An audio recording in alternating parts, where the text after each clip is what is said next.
Good morning, my friends, and it is a blessing to be with you for Morning Grace. It's Christmas Eve, and I hope this day finds you at a place of blessing and peace. It is a different year, isn't it, my friends? It's a year we won't forget. But I do have a message for you today. If you're like me, you've grown up with some Christmas stories and traditions. One of these is Rudolph. Some of you may remember the show, and it was on every year. And the story of Rudolph is one we know well, that indeed Rudolph was sort of the outcast. But one Christmas Eve, when the weather was so bad, and actually Santa had said to everybody, it looks like we're going to have to cancel Christmas, then Rudolph's nose got really bright. And Santa was said, Rudolph, won't you lead my sleigh? And the happy ending went with us. And Christmas wasn't stopped. It was saved. And then the second character comes from another show. Remember the Grinch? And the Grinch didn't like Christmas and wanted to get rid of Christmas. And so he thought that if he would go steal the presents, steal the decorations and the trees, and steal the meal, that he'd stop Christmas. But he found out that while he did all these things, he couldn't stop Christmas at all.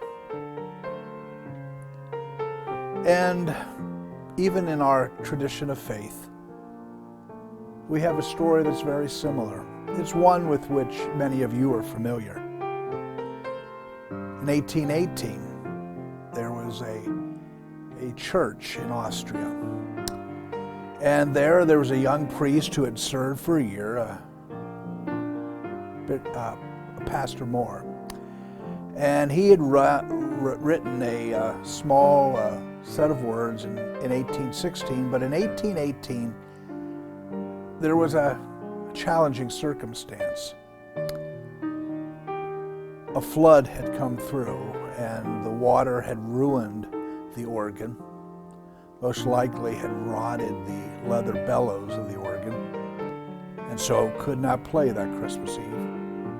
And so he took the words of the song that he had written and gave it to a friend of his, Franz Gruber, who put a melody to it that could be played by guitar. And in that time, we have the most beloved song, the most beloved Christmas carol, Silent Night. It has been with us ever since.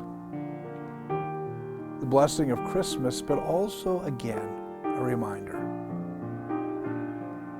that sometimes when Christmas is most challenged, God rises to the occasion. And I pray in your family, among your friends, that you see that in your midst. There may be some things that are missing, but I pray that there are blessings that you see now that you'll never, ever forget. Merry Christmas, my friends, to you and all that you love. Amen.